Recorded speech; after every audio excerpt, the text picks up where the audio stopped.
अर्हन्तो भगवन्त इन्द्रमहिता सिद्धाश्च सिद्धीश्वरा आचार्या जिनशासनोन्नतिकरा पूज्या उपाध्यायका श्रीसिद्धान्तसुपाठका मुनिवरा रत्नत्रयाराधका पञ्चैते परमेष्ठिनः प्रतिदिनं कुर्वन्तु ते मङ्गलम्। श्रीमन्नम्रसुरासुरेन्द्रमुकुट प्रद्योतरत्नप्रभा भास्वत्पादनखेन्दवः प्रवचनां बोधिन्दवः स्थायिनः ये सर्वे जिनसिद्धसूर्यनुगतास्ते पाठकाः साधवः स्तुत्या योगिजनैश्च पञ्चगुरवः कुर्वन्तु ते मङ्गलम्।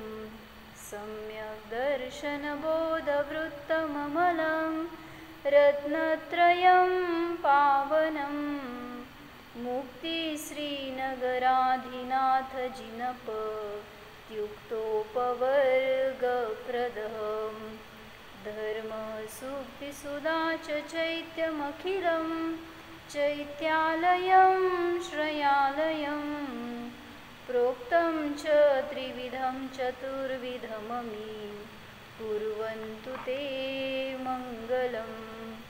नाभेयादिजिनाधिपास्त्रिभुवन ख्याताश्चतुर्विंशतिः श्रीमन्तो भरतेश्वर प्रभृतयो ये चक्रिणो द्वादश ये विष्णुप्रतिविष्णुलाङ्गलधरा सप्तोत्तरा विंशतिः त्रैकाल्ये प्रथितास्त्रिषष्ठिपुरुषाः कुर्वन्तु ते मङ्गलम्। ये सर्वौषधरुद्धय सुतपसो वृद्धिं गता पञ्चये चाष्टाङ्गमहानिमित्तकुशला एष्टाविधाश्चारणः पञ्चज्ञानधरास्त्रयोऽपि बलिनो हे बुद्धिरुद्धीश्वरः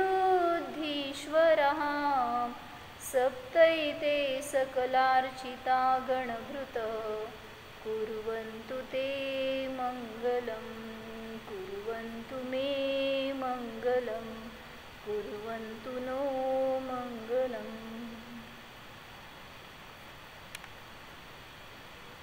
मंगलाष्टक स्तोत्रमध्ये 5 नंबरचं स्तोत्र बघत होतो आपण. काय सांगितलेलं 8 प्रकारच्या रुद्धी आहेत मूळ रुद्धी, तर त्याचे एकूण 64 भेद होतात. तर ह्याच्यामध्ये पहिल्यांदा त्यांनी कसं सांगितलं की जे सर्वौषधी रुद्धीधारी, तपरुद्धीधारी, अष्टांग महानिमित्तामध्ये कुशल असणारे, 8 प्रकारचे चारण रुद्धीधारी, परत 5 ज्ञानाचे धारी आणि बलाची धारी असे मुनी म्हणजे बलरुद्धीधारी मुनी, बुद्धिरुद्धीश्वर असे जे कोणी मुनी आहेत, मुनिगण आहेत, मुनींचा समूह आहे, ते सर्व सकल अर्चिताः, ते सर्वांकडून पूजनीय आहेत, पूज्य आहेत आणि ते माझं मंगल करोत किंवा ते आम्हा सर्वांचं मंगल करत असं त्याच्यामध्ये आपण एक भावना व्यक्त केली होती. त्यामध्ये कोणाचं वर्णन बघतोय आपण? केवल ज्ञान वृद्धीचं वर्णन झालं होतं. मनपर्य ज्ञान, केवल ज्ञान, मनपर्य ज्ञान आणि अवधी ज्ञानाचं वर्णन झालं होतं. पुढं सांगितलेलं कोष्ठ बुद्धिवृद्धी सांगितलेलं. काय सांगितलं होतं? कोष्ठ बुद्धिवृद्धी म्हणजे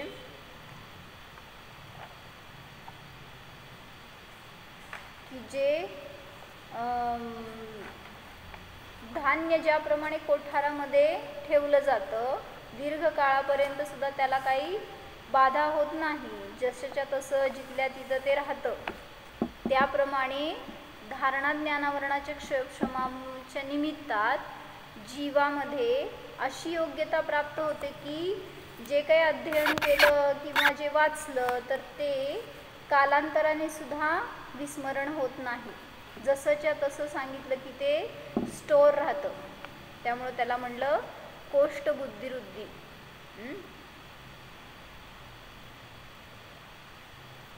तर काल आपण त्या केवल ज्ञानींचं वर्णन बघितलं होतं. थोडंसं देवपूजा प्रवचनच्या पुस्तकामध्ये त्यांनी त्या वृद्धींचं जरासं वर्णन घेतलेलं आहे, त्यातलं थोडंसं वाचते मी.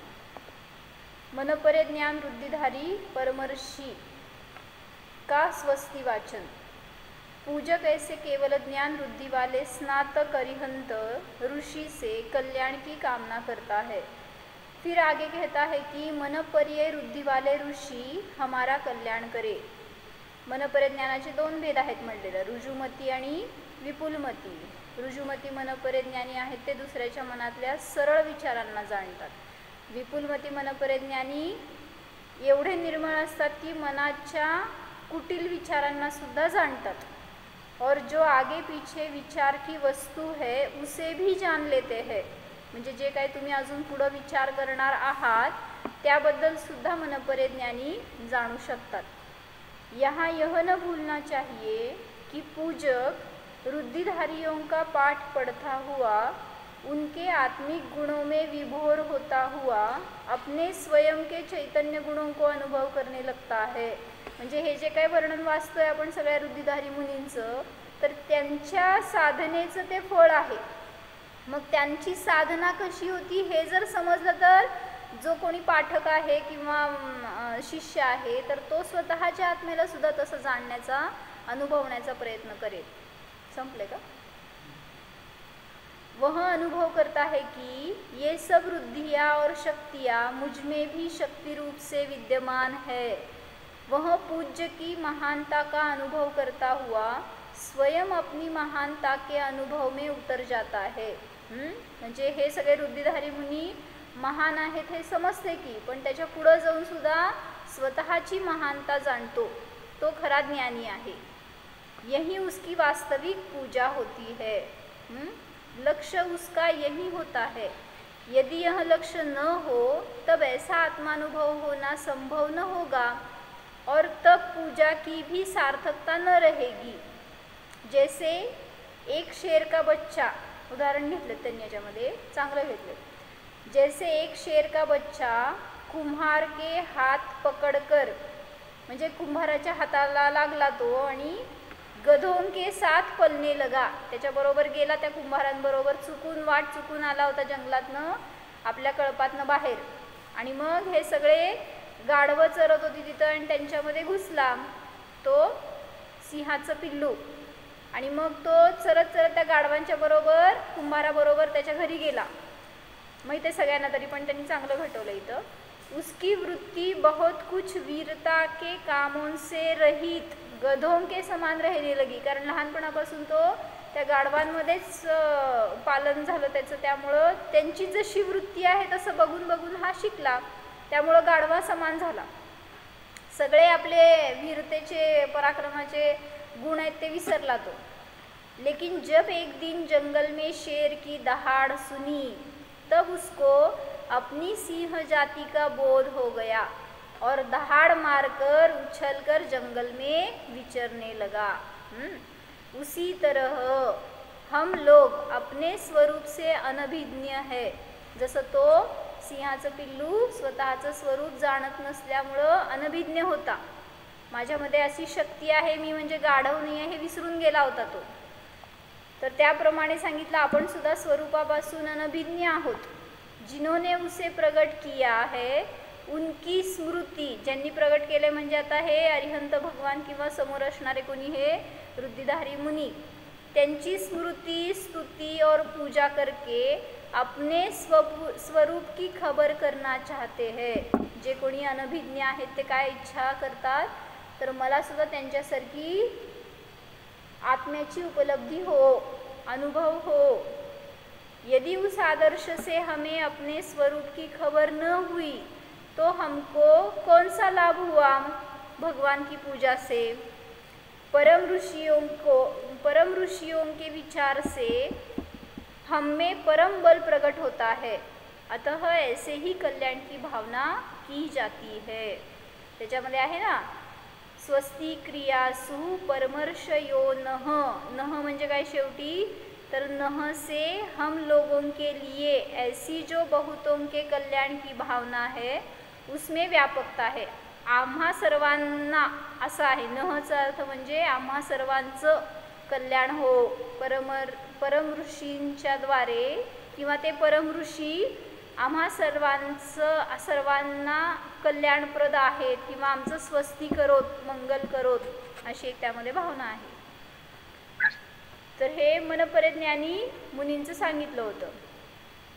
पुढं अवधिज्ञानी मुनींच्या विषयी थोडंसं सांगितलं. अवधिज्ञानी मुनि हमारे लिए कल्याण रूप हो. यहाँ अवधिज्ञानी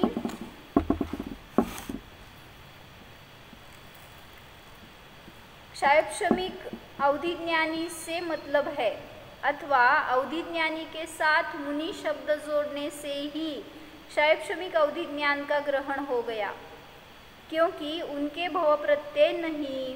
कोणाला, जे मुनी आहेत ते त्यांना कुठं भव प्रत्यय अवधिज्ञान असतं. कुठलं अवधिज्ञान असतं, जे कोणी हे रुद्धिधारी मुनीश्वर आहेत त्यांना भव प्रत्यय अवधिज्ञान नसतं. कुठले भेद आहेत अवधिज्ञानाचे, भव प्रत्यय आणि गुण प्रत्यय. भव प्रत्यय म्हणजे सांगितलं गुण प्रत्यय असतं. हां, का बरं गुण प्रत्यय असतं मुनींना.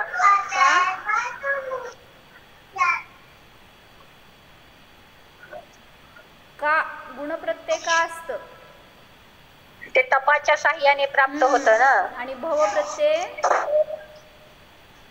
भवामध्ये त्या जन्म झाला की भव प्रत्यय. तर सांगितलं हे भव प्रत्यय अवधिज्ञान देव, नारकी आणि जन्मतः असणारे तीर्थंकरांना आणि देव नारकींना एवढंच भव प्रत्यय म्हणलं जातं. त्यातल्या त्यात भव प्रत्यय हे देव नारकींनाच म्हणलं जातं. आणि मग जे इतरांना आहे, कोणी असतील कोण मनुष्य आणि तिर्यंच वगैरे, तर त्यांना गुणप्रत्यय अवधिज्ञान असतं. कारण भव हे त्यांच्या ज्ञानाचं कारण नाही, तर गुण म्हणजेच हे तप, साधना किंवा काय त्यांचं त्याग, संयम ह्याच्या निमित्तामध्ये आणि अनुभूतीच्या निमित्तामध्ये जे काय त्यांना प्रगट झालं तर ते सांगितलं गुणप्रत्यय अवधिज्ञान. गुणांचं प्रगट होणे, गुण हे ज्यांच्या अवधिज्ञानाचं कारण आहे ते गुणप्रत्यय अवधिज्ञान असतं. काय म्हणे का की गुण म्हणजे ही तपस्या, रुद्धी वगैरे हे सांगायचं आहे. मग हे ज्यांच्या अवधिज्ञानाचं कारण आहे, ज्यांना याच्या कारणामुळं अवधिज्ञान झालंय, तर ते गुणप्रत्यय अवधिज्ञान असतं. मग मुनींचं किंवा भगवानने आता कोण रुद्धिधारी वगैरे आहेत तर त्यांचं अवधिज्ञान कुठलं असतं, गुणप्रत्यय अवधिज्ञान आहे. पण ते सुद्धा क्षयक्षमिकच आहे, क्षयिक ज्ञान नसतं अवधिज्ञान हे. एक पुराण वार्ता है कि, हे सांगितलं होतं बहुतेक आपण, एक राजा के हाथ की अंगूठी स्नान करते समय तालाब में गिर गई, लेकिन राजा को इसकी खबर न पड़ी. पीछे जब ख्याल हुआ तो पुरोहित से पूछा. पुरोहित में जंगल में जा मुनि से पूछा. उन्होंने उसका ठिकाना बता दिया. एवढंच काम करायला मुनी बसलेत का? तर मुनी सांगितलं कशासाठी, का सांगितलं मुनींनी सांगा बघू. मी उत्तर सांगितलं होतं. तो भव्य जीव होता, पुढे त्याची दीक्षा वगैरे होणार होते, मोक्षगामी जीव. म्हणून भवितव्य जाणणार पहिल्यांदा हा जीव कोण आहे आणि त्याचं कल्याण होणार आहे का पुढं. जर मी उत्तर दिलं तर संसाराची तर वृद्धी होणार नाही ना, ह्याच्या कषायांची तर वृद्धी होणार नाही ना, परिग्रहाची किंवा त्याच्या संज्ञेची वगैरे.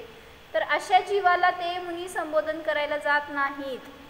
तुम्ही जरी समोर गेलात तरी पण तुमचं सगळं इत्थंभूत इतिहास पण जाणणार ते ज्ञानाने, अवधिज्ञानच आहे ना शेवटी. आणि मग त्यामुळं ते जाणून ते तुम्हाला उपदेश देणार की कदाचित हा जीव हे सगळं ऐकून विरक्त होणार आहे किंवा धर्माकडे आकृष्ट होणार आहे, धर्मात वृद्धी होणार आहे त्याच्या, असं काहीतरी चिन्ह दिसलं तरच ते सांगणार, अन्यथा नाही. मग त्यांनी सांगितलं पुरोहित ने जंगल में जा मुनि से पूछा, उन्होंने उसका ठिकाना बता दिया. वह तालाब पर आया और मुनि के बताए अनुसार स्थान में अंगूठी खोजने लगा और वह मिल भी गई. अंगूठी राजा को सोपी. डोक्यात चक्र काय चालू झालंय, कसं काय मुनींना एवढं माहिती. आणि जर मुनींना माहिती तर तसली विद्या मला पण यायला पाहिजे. डोक्यात हेच चक्र आहे जेव्हा ती अंगठी मिळाली तेव्हापासून. मग कसं तरी नेऊन राजाला सोपवली ती, पण डोक्यात विचार असल्यामुळं तडक कुठं गेला, वह मुनि से बहुत प्रभावित हुआ तह उनके पास गया और ऐसा जानने की विद्या सिखाने का मुनि से आग्रह किया. हे सगळं माहीत होतं मुनींना, म्हणूनच मुनींनी त्याला सांगितलेलं. मुनि ने कहा यह विद्या तब आएगी जब हम जैसे ही हो जाओगे. जर तू माझ्यासारखा झालास तरच तुला ती विद्या येणार, अन्यथा नाही. उसने मंजूर किया. कशासाठी? लोभापोटी. भलेही तो मुनी झाला किंवा त्या संघामध्ये भरती झाला, लेकिन स्त्री से सलाह लेने के लिए घर आया तो स्त्री इसके लिए मंजूर नहीं होती थी. उसने कहा कि केवल 6 महीने के लिए मुनि होना पड़ेगा, पीछे विद्या सिद्ध होने पर घर आ जाऊंगा. कशाला घाबरती आहेस, येणारच आहे परत मी. कारण मुनींनीच तसं सांगितलं होतं त्याला. स्त्री इस बात पर मंजूर हो गई. ठीक आहे, 6 महिन्यासाठी चाललाय ना तर जावा. मोही असती ना. तब पुरोहित जी मुनि के पास आए और मुनि हो गए. गुरु ने उन्हें तत्वज्ञान देना आरंभ किया. आता काय सांगितलं, जीवनामध्ये टर्निंग पॉइंट येणार होता ना त्याच्या, आणि तो जो बदल आहे तो आता या तत्वाभ्यासाने सुरू झाला. ज्ञान बढ़ाते बढ़ाते और ध्यान लगाते लगाते उनको स्वरूप का ज्ञान हो गया. स्वरूप में इतनी स्थिरता बढ़ी कि अवधि ज्ञान हो गया. त्याच इच्छेने घेतली होती ना दीक्षा. कसं काय इच्छेने घेतली आणि झाली बरी दीक्षा?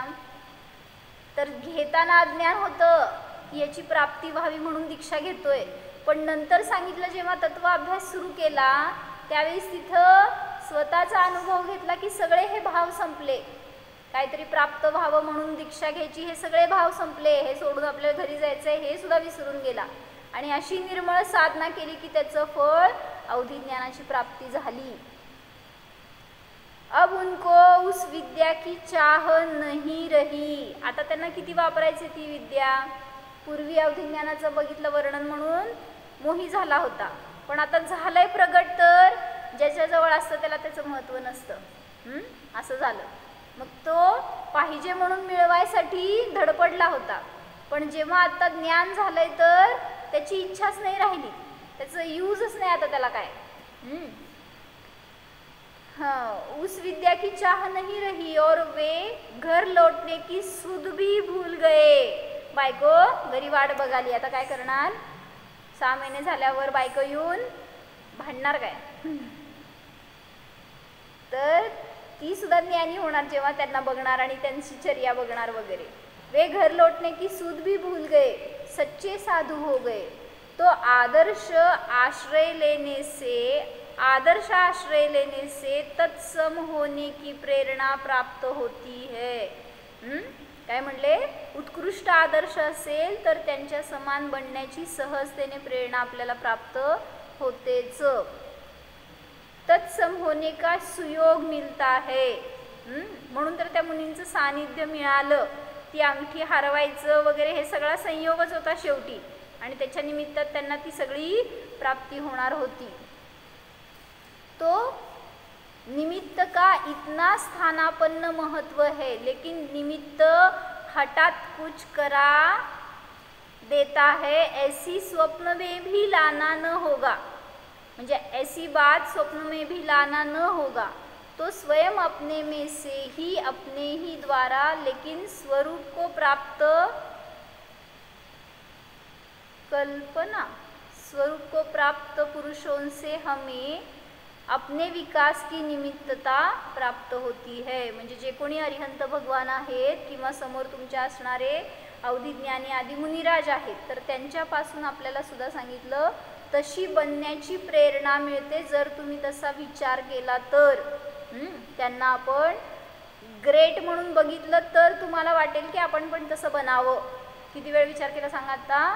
मी अरिहंत आहे, अरिहंत बनणार. किती विचार केला? ध्यान केलात ना? मग केलेलं तिथं सोडून आला नाही ना ध्यानाजवळ, अरिहंतांजवळ. काय विचार केला? हां, मग तिथे त्यांच्यासारखं मी बनायला पाहिजे ही भावना असली तर आपलं ध्यान योग्य झालं, किंवा स्वभावाने तसा मी आहे ही भावना झाली तर योग्य आहे, नाही तर मग आपण पण शब्दातच अडकून राहणार. यदि हम अपना पुरुषार्थ करके स्वयं को पहचानने का यत्न करें तो वह लाभ मिल सकता है. बस शुद्ध चैतन्य को प्राप्त करने का एकमात्र ध्येय होना चाहिए, तभी शुभ उपयोग अपने स्थान में उपादेय बन सकता है. जर शुद्धाकडे जाण्याची भावना असेल तरच शुभोपयोग उपादेय आहे, अन्यथा शुभोपयोग सुद्धा हेय आहे. तर काय बघत होतो आपण की कोष्ट बुद्धिवृद्धी हे बघत होतो ना. बुद्धिवृद्धीचे अनेक भेद आहेत, त्यातलं हे 3 वृत्ती सांगितल्या होत्या, केवल ज्ञान, मनपरे ज्ञान आणि अवधी ज्ञान. त्यातलं आता कोष्ट बुद्धी सांगतायत. तर त्याच्यातलं थोडंसं वर्णन राहिलं होतं.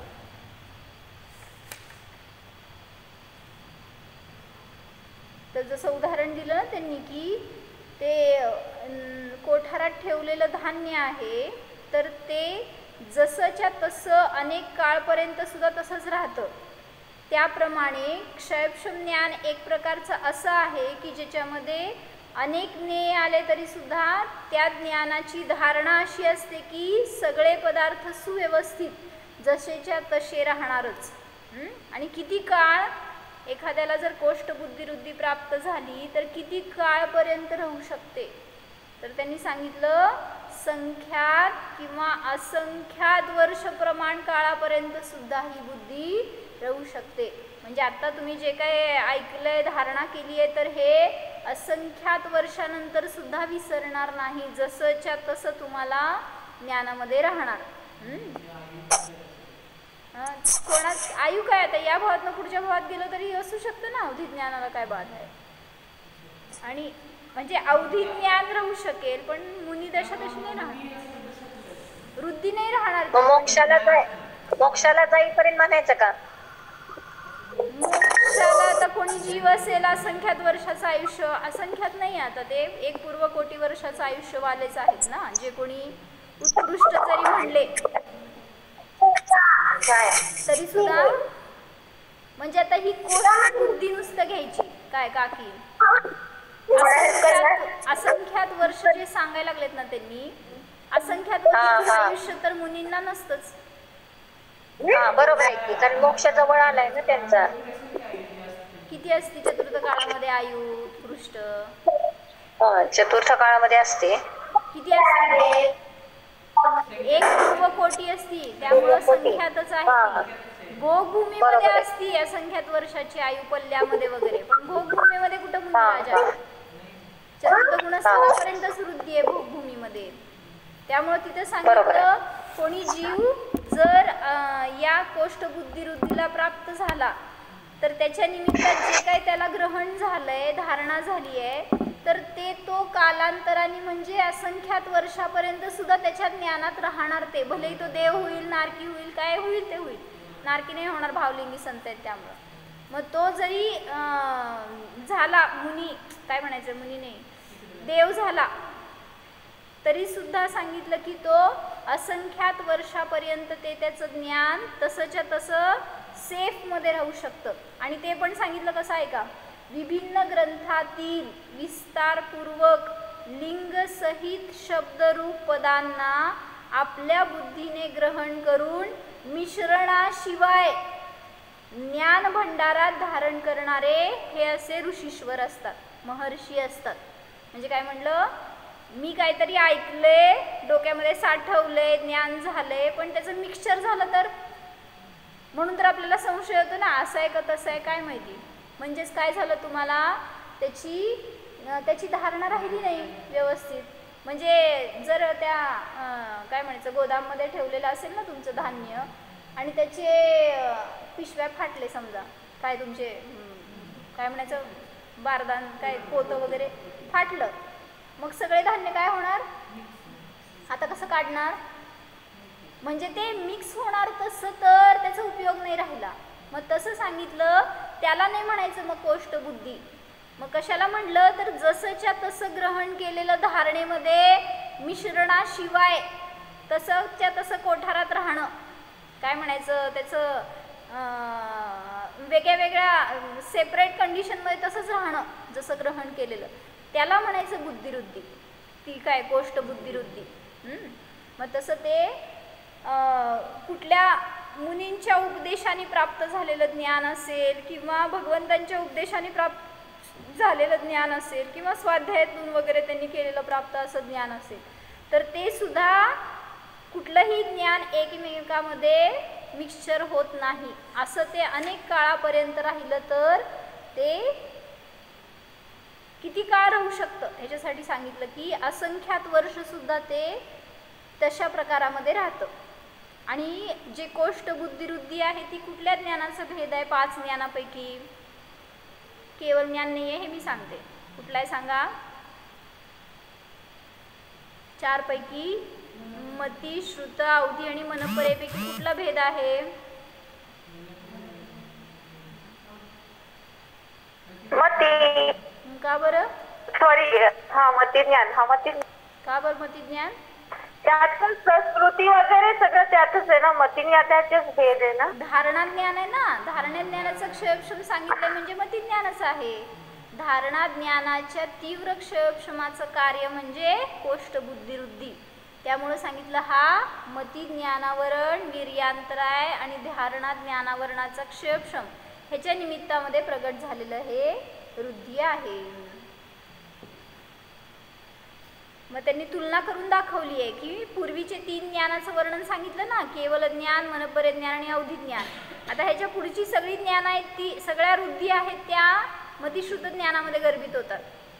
मग त्याच्यासाठी सांगायला लागलेत की जी कोष्ट बुद्धिवृत्ती आहे ही मतिज्ञानाचा भेद आहे.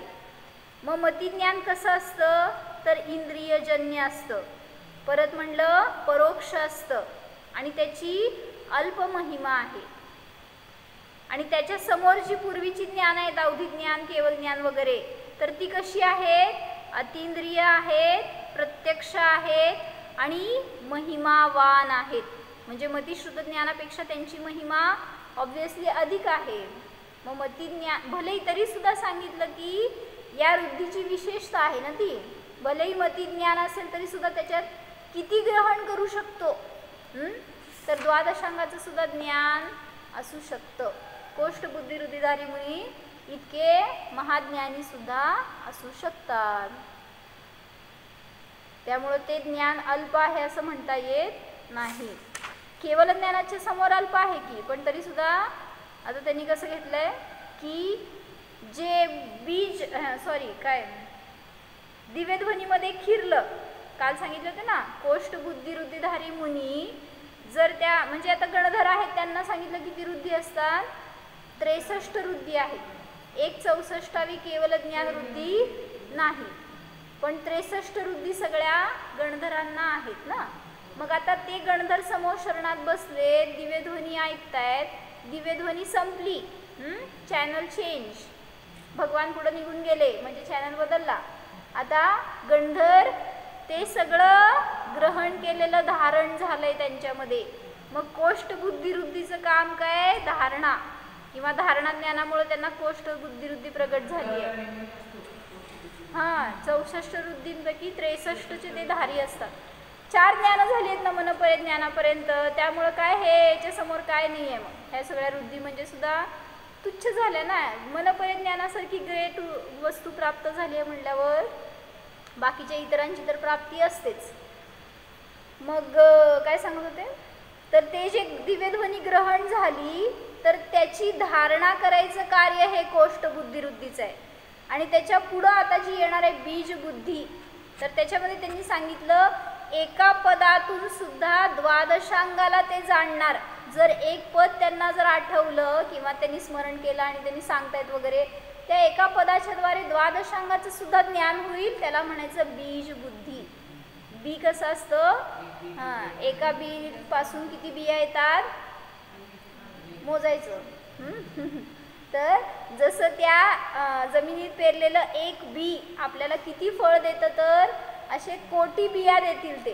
त्या एका बियाच्या द्वारे. मग तसं सांगितलं की बीज बुद्धी म्हणजे काय आहे? बीज बुद्धिवृत्ती म्हणजे की एका पदाच्या द्वारे सगळ्या संपूर्ण जिनवाणीचं आगमाचं ज्ञान होईल, तर ते बीज बुद्धिवृत्ती म्हणलं. मग त्यासाठी सांगितलं ह्यांनी कंपॅरिझन करून बरं का.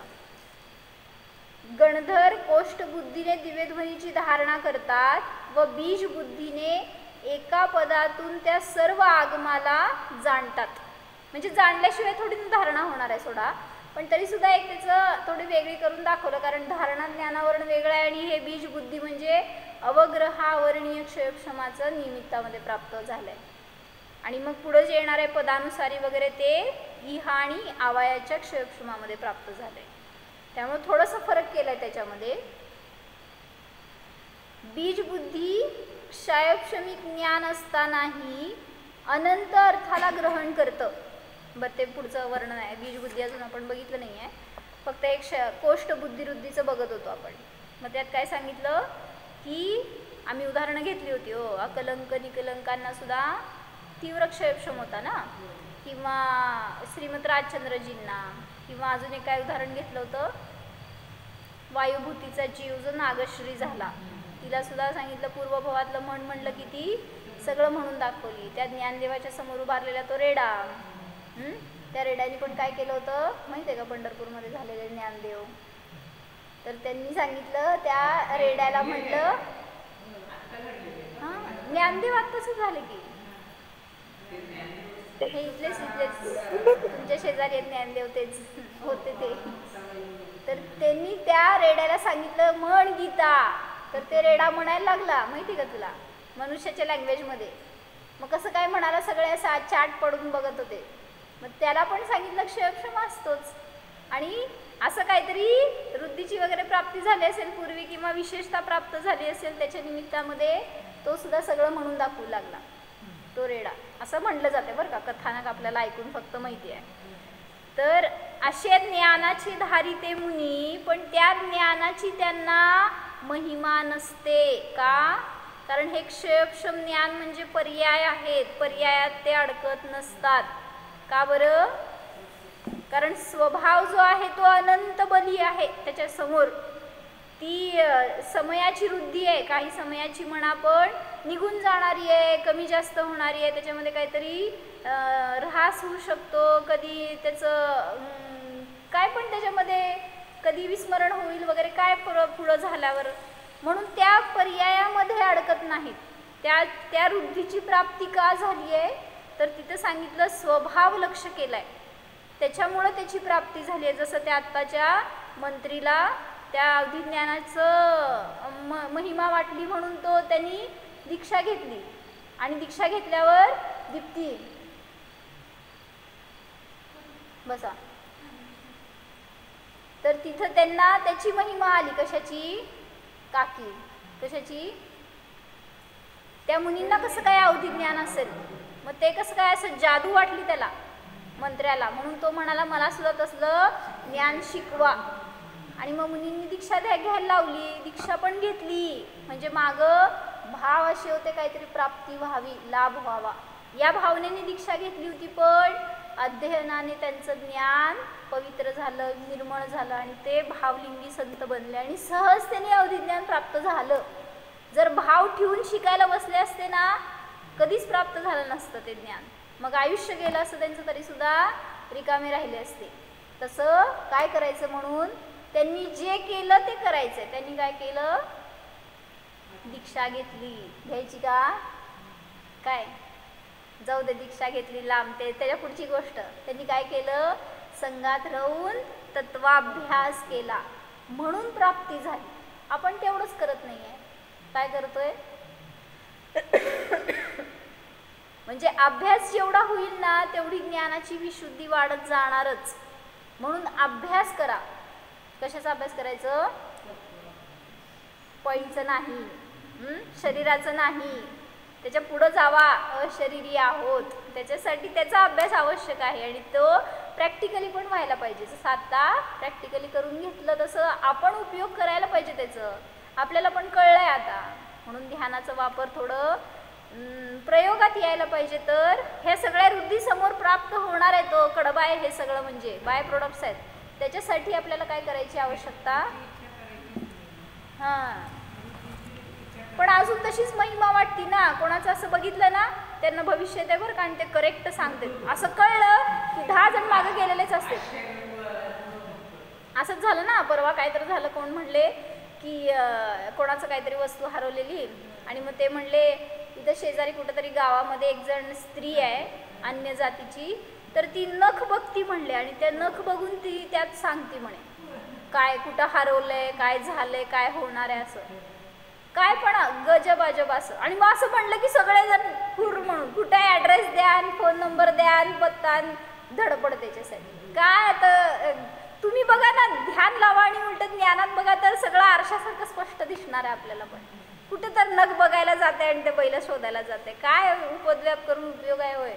किती महत्त्व असतं म्हणून परिग्रहाचं, त्या वस्तूचं, त्या काहीतरी घटनेचं वगैरे. मग असल्याच्या निमित्तामध्ये लोक क्षयोक्षम ज्ञानाला भुलतात आणि त्याच्या मागं लागतात. मग तेच आचार्य सांगतात की या सगळ्या पर्याय आहेत, त्याच्यामध्ये अडकू नका. जसं त्या ज्ञानी मुनींनी काय केलं मी सांगते, एक मिनिट. छान त्यांनी कथा घेतली याच्यामध्ये.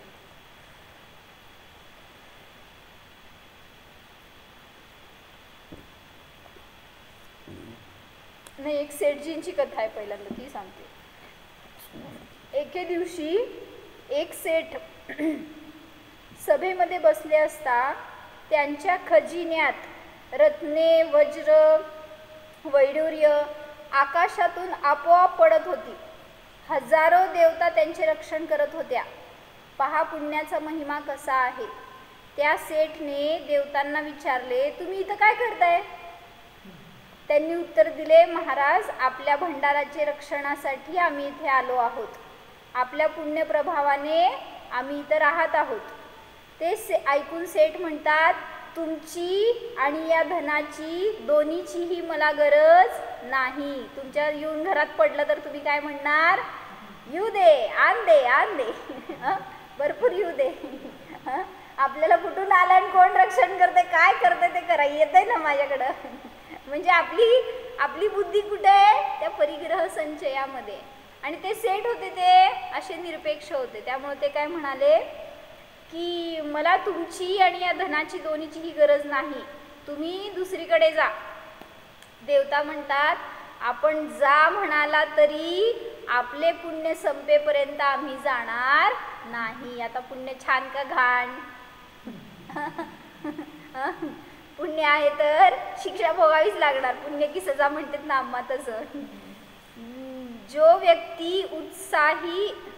व्यक्ती उत्साही, शीघ्र काम करणारी, क्रियाविधी जाणणारी, कृतज्ञ असते, त्यांच्याजवळ लक्ष्मी आपोआप राहते. त्यावेळी ते सेठ विचार करतात, त्यांची परिणती एवढी मस्त सांगितली बरं का, त्यांनी काय केलं बघा. आता त्यांच्यापासून पिछा कसं सोडवणार? तुम्ही असं तर कसं सोडवलं असं सांगा. ते धन काढून टाकू शकत नाही, त्या देवतांना हाकलून देऊ शकत नाही, ते पुण्य संपू शकत नाही. जोपर्यंत संपत नाही तोपर्यंत सगळं बरोबर राहणार. त्यांनी काय केलं बघा, एकदम मस्त. त्यावेळी ते सेठ विचार करतात की पुण्य हे जडरूप आहे, त्याची मुदत संपल्यावर ते जाणारच. पुण्य गेल्यावर आपण पुण्यहीन होऊन जगणे व्यर्थ आहे. पुण्य संपण्या अगोदरच आत्मकल्याण करून घ्यावे. संसाराविषयी विरक्त होऊन तत्वविचार करणे हे सत्पुरुषाचे लक्षण आहे. असं विचारात सुद्धा तुम्हाला विचार येणार नाही, मी हे विचाराने सांगते. अशात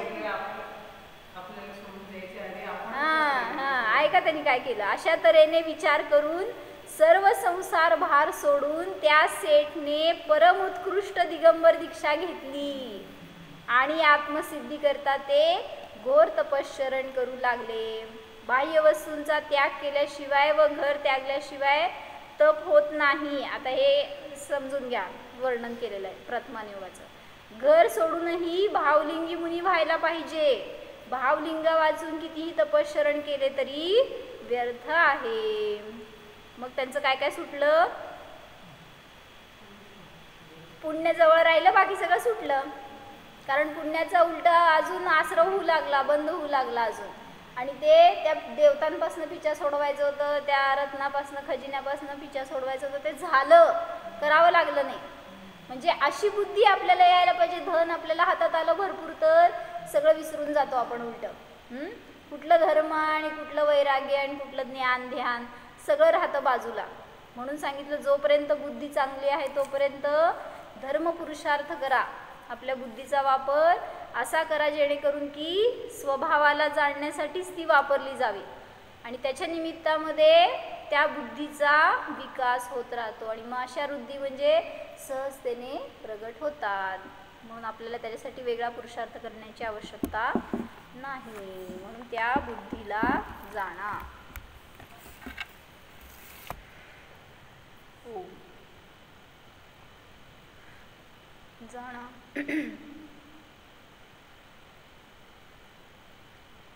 सामर्थ्यशाली अशा निज स्वभावाला जाणा. हा मी आत्मा अनंत वृद्धींचा धनी आहे. हा मी क्षयक्षम ज्ञानी नाहीच, केवल ज्ञान स्वभावी आहे.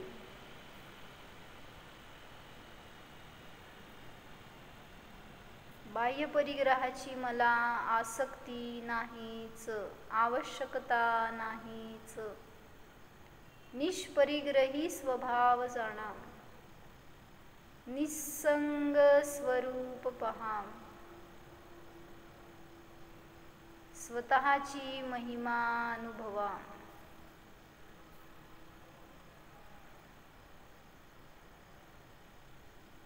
अनंत ज्ञान स्वरूपोऽहम्, ज्ञायक स्वरूपोऽहम्. ओम